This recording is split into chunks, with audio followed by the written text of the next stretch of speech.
right, what's happening, everybody? Welcome to Easy Money, a sports betting show. Monday, March 6th, 2023. I went 5-2 on my picks on Friday, so didn't have too bad of a day on Friday. I went 7-2, hit another parlay. I had 4 parlays last week. I had a college basketball one on Tuesday, NHL on Wednesday, college basketball on Thursday, and hit an NBA on Friday. So had a pretty good week. Yeah, so went 5-2 on Friday. Improves my record to 135 and 121 on the year.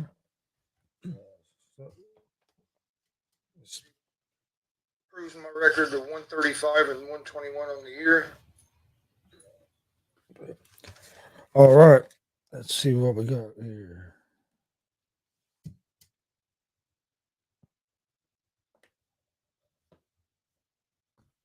I'll message you here in a little bit, Dustin. Okay. Let me get to. Hey, Glenn, how you doing? Get this pulled up here real quick. I got not a real big slate of games today. You got a little bit of NBA, some college basketball. I'm sure there's some NHL as well. Yep. Of course, you got Major League Baseball spring training with World Baseball Classic getting ready to start. Yep. All right, first game tonight in NBA, you have the Philadelphia 76ers at the Indiana Pacers. The Sixers are 7-point favorites, minus 280 on the money line. Pacers are plus 230 on the money line. Over-unders at 232.5. The 76ers are 41-22 on the season. They are 17-12 on the road, 2-3 over their last 5 games. They lead the season series against the Pacers 2-0. The Pacers are 29-36, 18-15 at home, 3-2 over their last 5. Like Dustin, like Glenn's saying, this would be their first home game here in about 2 weeks. They've been on a road trip.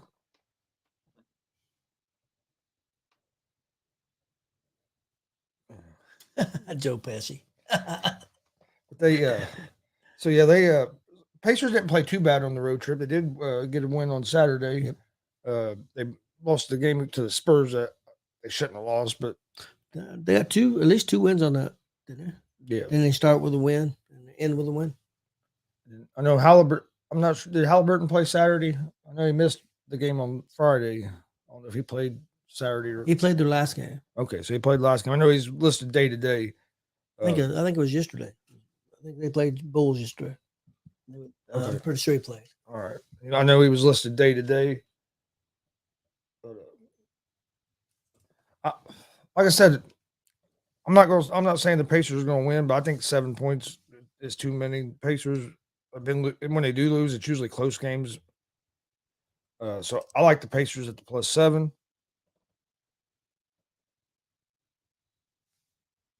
Okay. Went 3-1 on the road trip, and Halliburton hit the game winner last night. Yeah, I didn't see the game yesterday. We was at a wrestling show, and he said Dustin said Halliburton killed the Bulls yesterday. I knew he'd missed Friday, and they said that they thought he was going to play their next game against the Bulls, but I wasn't for sure. And I know they haven't listed day to day today, but I think he'll play tonight. But if they played yesterday, they could decide to try to rest them on back to back, but in the situation they are, you can't really afford to be resting players. No, if you're wanting to try to make the playoffs or to play in. Next game, the Boston Celtics at the Cleveland Cavaliers. The Cavs are 7.5-point favorites at home. They are minus 335 on the money line. Celtics are plus 270 on the money line. Over-unders at 218.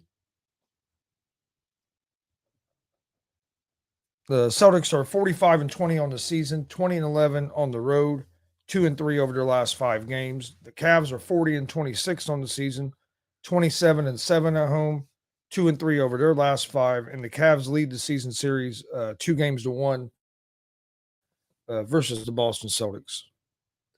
And Boston coming off a loss yesterday to the Knicks. And Tatum not playing tonight. The Knicks are hot. 9-game winning streak. Knicks have been playing good basketball. Like you said, 9-game winning streak. I favor the Cavs in this game because you have no Jason Tatum playing tonight for Boston. 7.5 is a little too many points for me. But if I was going to go on this game, it would be with the Cavs. Next game, Portland Trailblazers at the Detroit Pistons.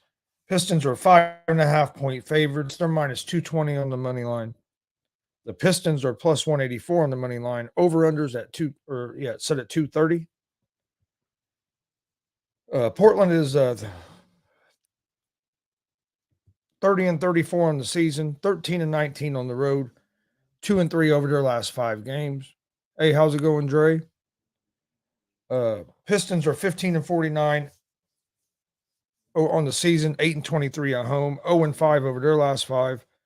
Portland does lead the season series 1-0 against the Pistons. I like Portland in this game at the minus 5.5. What was the over and under again? 230.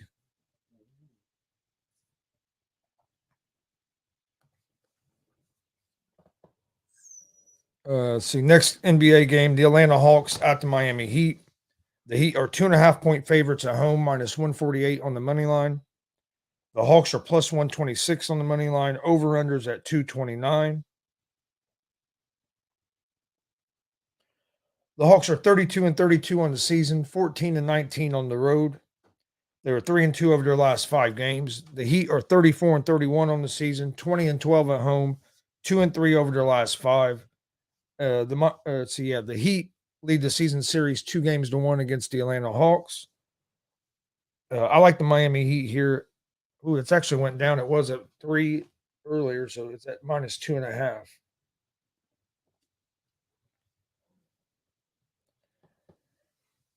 Next game in NBA, the Toronto Raptors at the Denver Nuggets.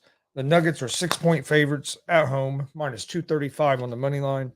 The Raptors are plus 194 on the money line. Over-unders at 229. The Raptors are 32-33 on the season, 12-20 on the road, and are 3-2 over their last 5 games. The Nuggets are 45-19, 29-4 at home, 4-1 over their last 5. That's actually went down as well. It was at 6.5 earlier. It's now at 6. What's the over under on that one? 229. Okay, stay the same. So I'm going. I like the Nuggets here at home at the as 6-point favorites. Raptors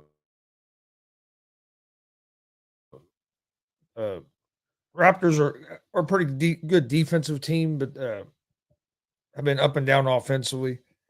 Have struggled this season.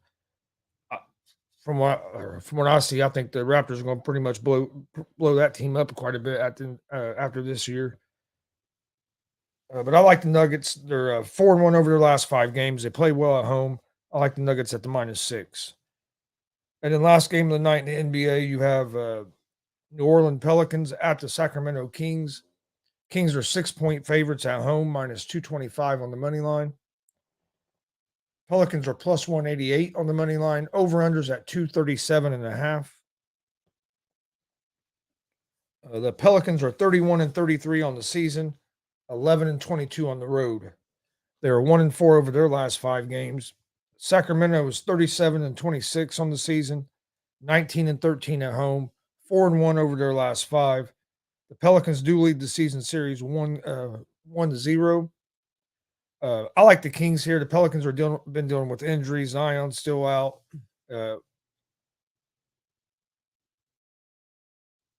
Ingram's been dealing with some injuries back and forth. The Kings have been one of the best teams in the West all season.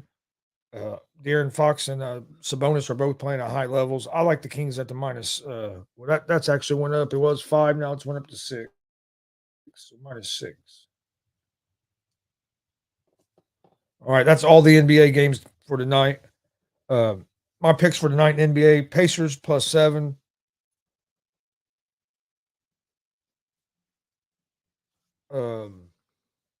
Portland minus 5.5. Miami minus 2.5. Nuggets minus 6. and the Sacramento Kings -6. So that's going to be my picks for the NBA tonight. My NBA parlay for tonight: Boston at Cleveland over 218, Portland at Detroit over 230, and Toronto at Denver over 229. And I'll go ahead and do my NHL. I don't know if you got college or not, but I'll go ahead and do my NHL. I got San Jose at Winnipeg. I'll take Winnipeg moneyline win. I got Calgary at Dallas. I'll take Dallas moneyline win, and I got Ottawa moneyline win at Chicago.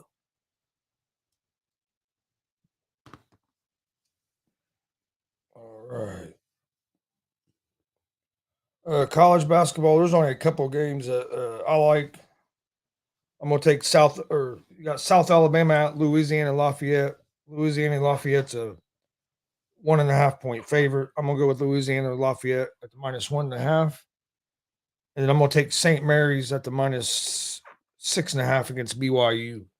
That's the semifinals of that conference tournament. My college basketball parlay for tonight: I got McNeese State at Nicholls State. I'll take Nicholls State -5.5. I got Northern Kentucky at Youngstown State. I'll take Youngstown State -3.5. And I got Chattanooga at Furman. I'll take Furman -4.5.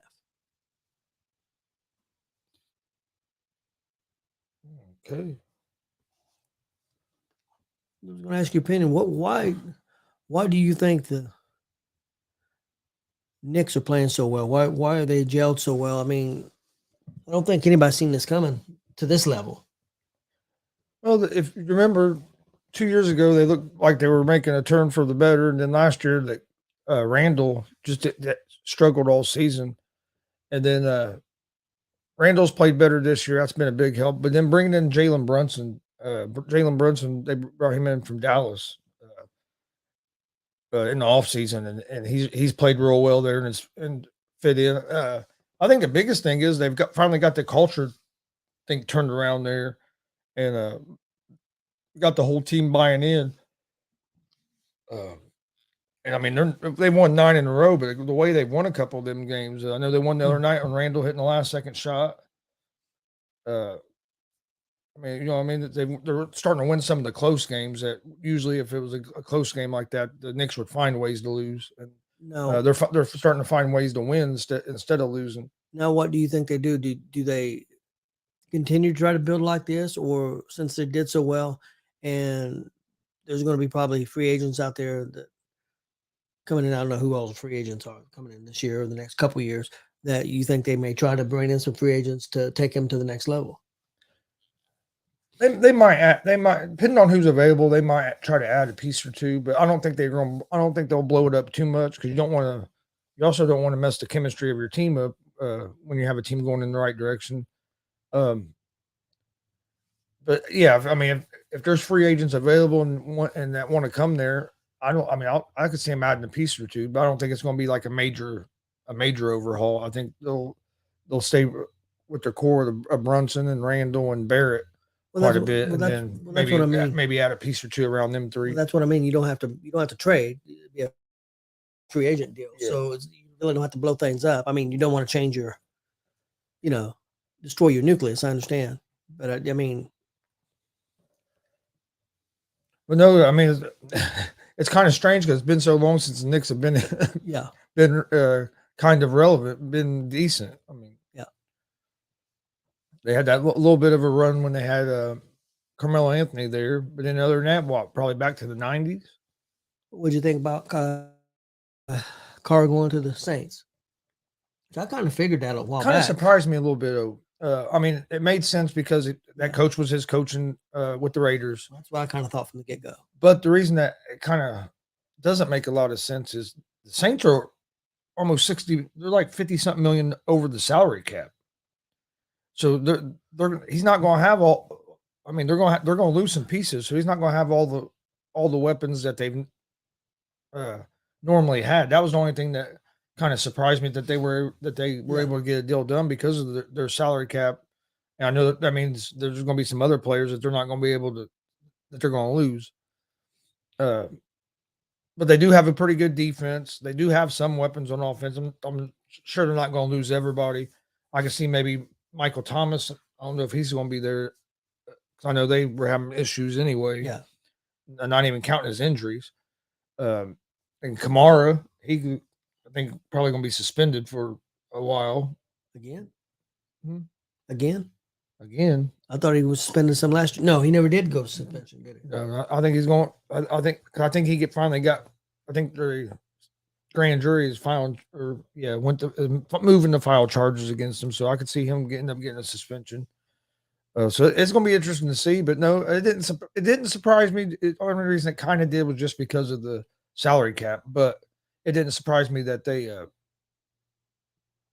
he kind of chose there because, like I said, familiarity with that coach, with Dennis Allen, because Allen was with them there at the Raiders. So I think it's a smart move by the Saints. It's just now they got to figure out what they can do cap wise and stuff to put the best team around them as they can. You were hearing the Jets a lot, so I thought maybe there. I think the Jets are still holding out, hoping that they can get Rodgers. Rodgers hasn't made no decision on what he's doing yet, and then the Packers have to basically make the decision what they're going to do if he is going to play, if they're going to try to keep him. Or What do you think the right move is for Green Bay?